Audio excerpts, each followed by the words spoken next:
그러면 첫 번째 종목은요. 배고픈 하마님께서 또 플랫폼 쪽에서 네이버를 가지고 와 주셨습니다. 네이버다. 예. 자, 네이버가 어쨌든 수익 축하드립니다. 진짜요? 20만 오. 5천 원에 매수해서 지금 21만 6천 원. 네. 오늘 거의 뭐 강력한 상승세를 보여주고 있습니다. 10%. 근데 중요한 거는 지금의 상승세보다 더 갈 거라고 생각하시는 것 같아요. 왜냐하면 더 비중을 담고 싶은데. 더 사시려고요? 네, 이렇게 또 얘기를 해 주셨습니다. 네. 그리고 우리 고고식님께서 말씀하신 내용에 따르면 우리 김근우 전문가가 벌목사에서 네이버에 대한 얘기를 또 하셨던 것 같아요, 연휴 때. 그래요? 그러니까 겸사겸사 어떻게 보면은 네이버에 대한 또 심도 깊은 얘기를 우리 그렇겠다. 김근우 전문가께 들어볼 수 있을 것 같습니다. 예. 자, 전문가님 말씀해 주셨던 네이버가 나왔습니다. 지금 안 그래도 딱 봐도 높아 보여요, 지금 차트에선. 얼마나 더 갈 수 있을까요? 네, 일단 네이버가 갖고 있는 가치를 떠나서 이 시장의 분위기를 좀 봐야 될 필요가 있습니다. 오늘 시장 보면 전반적으로 레벨이 낮죠? 그러니까 특히나 이제 시총이 큰 칩 단위, 굉장히 세게 내려가고 있습니다. 또 와중에 보면 올라가고 있는 종목들이 있어요. 대표적인 게 로봇 그리고 AI 소프트웨어입니다. 왜 이런 구조를 띠고 있냐 하면 우리 이제 오프닝에서도 앵커님 두 분께서 이야기 주셨지만 딥시크의 등장이 여기에 대한 영향도가 굉장히 큽니다. 왜냐하면 딥시크의 등장은 일단 지금 상태에서 딥시크를 신뢰하냐 안 하냐를 떠나서 하나의 가능성을 제기한 거예요. AI 소프트웨어를 개발하기 위해서는 막대한 양의 서버가 필요하고 이 데이터를 모아둘 수 있고 또 학습할 수 있고 추론할 수 있는 영역에 엄청난 투자를 해야 된다라는 지점, 데이터 센터에 대한 필요성도 있지만 압박감도 굉장히 많이 가지고 있던 게 AI 소프트웨어 기업들이었습니다. 근데 이번에 딥시크가 등장하게 되면서 전사양 칩만으로도 우리가 앞으로 AI에 대해서 필요한 솔루션들을 충분히 공급할 수 있다는 가능성이 제기된 거거든요. 그래서 미국에서도 시장을 보게 되면은 엔비디아를 비롯한 관련 밸류체인 기업들은 좀 지지부진하죠. 물론 장 후반부 와서 이제 어제나 보면은 장비단 기업들은 좀 올라왔습니다만 실제로 칩 관련 기업들은 다 하락을 면치 못하고 있습니다. 근데 여기에 덧붙여서 같이 올라오는 게 이제 소프트웨어 기업들이 같이 올라오고 있어요. 여기에 대한 영향을 우리 시장이 그대로 받고 있는 겁니다. 우리는 지금 딥시크가 등장하고부터 이제 수거래일 동안 연휴로 해당 모멘텀을 직접적으로 경험하지 않았기 때문에 오늘 하루가 좀 극단적으로 느껴지실 거라는 것도 좀 비슷한 유형이다라고 볼 수 있겠는데요.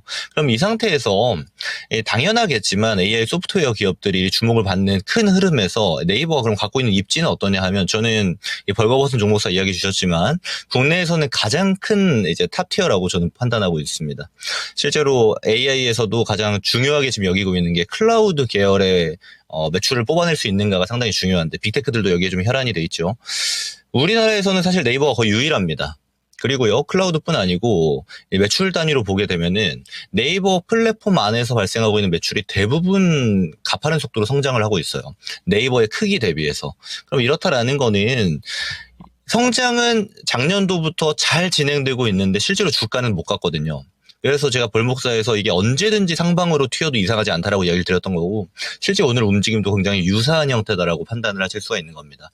왜냐하면 AI 이제 소프트웨어 기업들 같은 경우는 전반적으로 매출이 제대로 찍히고 있는 기업이 거의 없어요. 뭐 네이버를 포함해서 한글과 컴퓨터 정도를 제외하면 제대로 매출이 찍히고 있고 성장하는 기업이 잘 없습니다. 이런 측면들이 더욱더 부각받게 만드는 것이고 실제로 잘 올라가고 있죠. 그래서 저는 잘 사셨다고 보고요.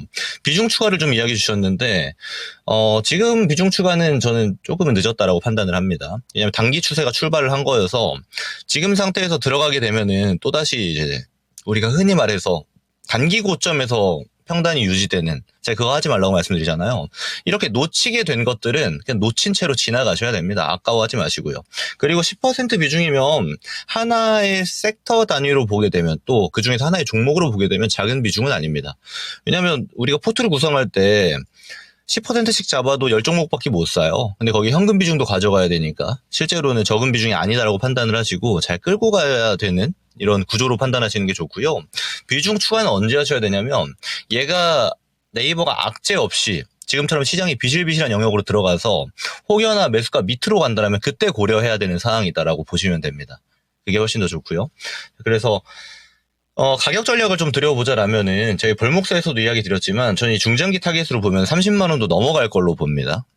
그래서 아예 나는 끌고 가는 거를 좋아해요 하시는 분들 같은 경우는 그냥 끌고 가면 되고요.